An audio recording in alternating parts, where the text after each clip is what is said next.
Good evening mga kababayan. Sa video na ito, gusto ko lang i-share sa inyo yung proper na paggamit ng hydrogen magnesium tablet natin, no? And then kung ano yung mga health benefits na makukuha sa kanya. Well, anyway, unahin natin yung mga health benefits na makukuha sa kanya. Kagaya ng sinabi ko sa previous videos natin, maganda ito yung magnesium. Unahin natin yung magnesium. Maganda ito doon sa cardiovascular system natin, yung sa mga puso. Kaya kung may mga problema kayo sa puso, yung madali kayong magpalpitate, tapos nakakaramdam kayo yung parang may dumidiin na tumutusok, medyo sign niya na medyo yung valvula ng daanan ng dugo natin papunta sa ating puso is medyo barado na. And then always remember na yung dugo ng tao, nagsisirculate yan na dapat 3 beses sa loob ng isang araw. Kung hindi makapag-circulate ng 3 beses sa isang araw yan, merong problema. So malaki ang may tutulong nito, matanggal yung mga let's say mga cholesterol dyan sa mga, ayun lang naman ang bumabara, sumasabay sa mga dugo natin. So malaking tulong ito. And then mayroon din tayong kababayan, no, yung kapag inaatake siya ng gout or yung rayuma niya, talagang naglalak itong mga joints niya. So sinubukan niya to, sa pag-inom niya ng hydrogen tablet, talagang mabilis yung epekto. And then magaling din to sa mga blood pressure. Well, of course, kadugtong yan. Syempre, pagdating sa puso, kadugtong yan ng blood pressure. Yan, diabetes. Yan.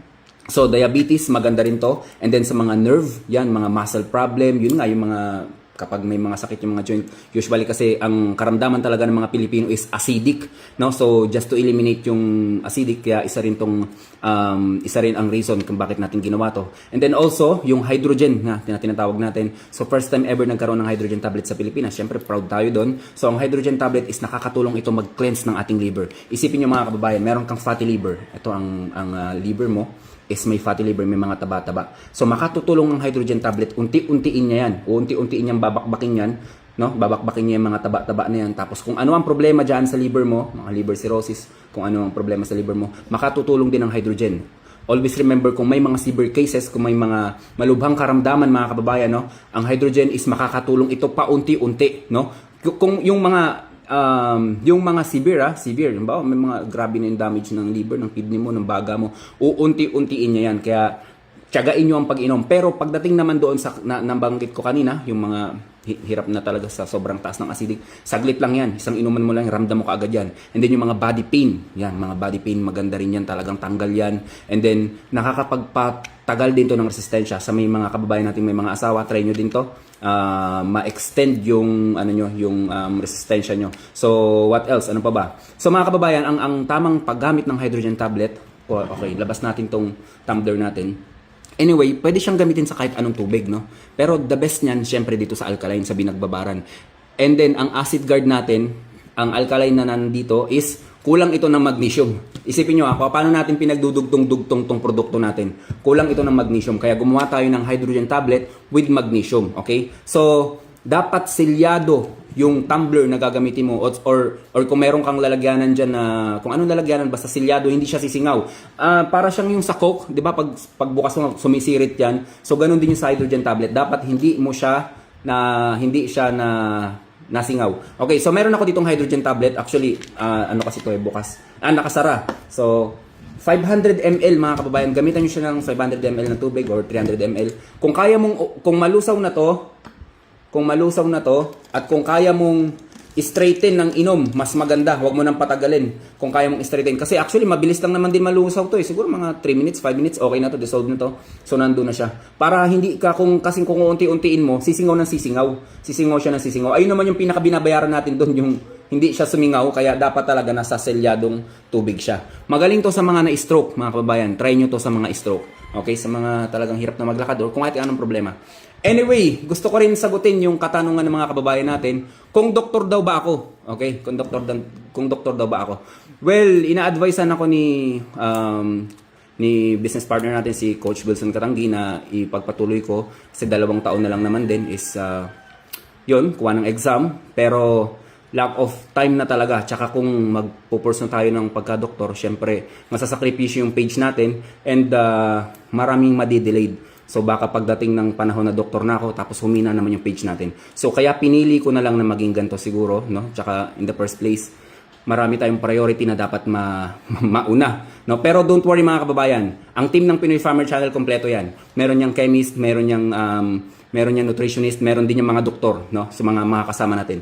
Well, ako kasi isa akong eksperto pagdating sa mga halamang gamot. Lagi ko nga sinasabi, turo mo sa akin yung halaman and then sasabihin ko sa iyo kung anong mga health benefits niyan, kung anong pangalan niyan. So, hindi ko na i-mention kung ano yung pag-aralan natin, pero matagal akong nagturo. Nagturo ako sa college before, may mga estudyante na rin ako ng mga doktor na ngayon, may mga dentist. Syempre, nakaka-proud yun. Syempre, galing sa atin yun. Well, anyway, isa akong magsasaka na ngayon. Isa na akong magsasakang gala. So, mga kababayan, thank you so much sa inyo. Marami pa tayong pino-formulate na mga produkto. Antayin nyo lang tong this coming January. No? Antayin nyo lang mga kababayan. Ang January ay taon ng Pinoy Farmer Channel. Ang January ay taon natin yan. Sa atin yan. Magiging secret na lang natin muna. Basta ang 2026 kung ipagkaloob sa atin ng Diyos, talaga magiging atin yan. Mas magiging mas malakas, mas magiging mas malaki ang Pinoy Farmer Channel. Mas marami pa tayong mapaformulate. Syempre sa tulong ng mga kaibigan natin. So, yun. Pag nalusaw na siya mga kababayan, kagaya nito. O yun, konti na lang siya. Pag nalusaw yan, kung kaya mong straighten para isang singawan lang, mas maganda yun. Ubusin mo siya. And then, mafe-feel mo kaagad yan. Ang isang kalaban lang talaga nito. Actually, hindi naman siya kalaban eh. Pag nakatake ako nito, talagang sobrang antok ako. Sobrang antok. Nag-take ako nito alas 9 ng gabi. Gising ako niyan kasi talagang body clock ko alas 6 ng umaga eh. Minsan lumalagpas ako, nagiging 8. Pag gising ko niyan, talagang hinahanap ko pa yung kama, parang gusto ko pang matulog. So, isa yun. Kasi, ang self-healing ng katawan ng tao, nag-i-start yan kapag tulog. So, sa tulong ng hydrogen tablet natin, no, habang tulog ka, magtatrabaho ang hydrogen tablet together with yung self-healing ng katawan, yung nagre-regenerate sa atin. Ayun ang magiging malaking tulong noon mga kababayan. Kaya mas maganda talaga. Anytime naman pwede mo siyang inumin, pero kung may trabaho ka, baka makaabala sa'yo, makatulog ka. Siyempre, antukin ka talaga nito. Tapos, mas maganda para sa akin, no, gabi. Siyempre, habang tulog ka, dalawang nagre-regenerate talagang. Antayin nyo lang talaga. Mafe-feel nyo to kaagad. So yun lang mga kababayan. Again, thank you so much sa inyo, yung mga sumuporta sa akin. From the start, yung tinuturo ko pa lang kung paano yung proper way ng paggamit ng mga herbal, which is doon naman talaga tayo nakalinya, no? Tinuro ko sa inyo hanggang sa nakapag-formulate na tayo. Lumabas na talaga itong matindi to. Itong lunas natin, number 1 na to. So, yun. At gagawa pa tayo ng mga mas matitinding makatutulong sa ating kalusugan. Yun lang mga kababayan. Thank you so much. Ako si Chance at ako ang magsasakang gala.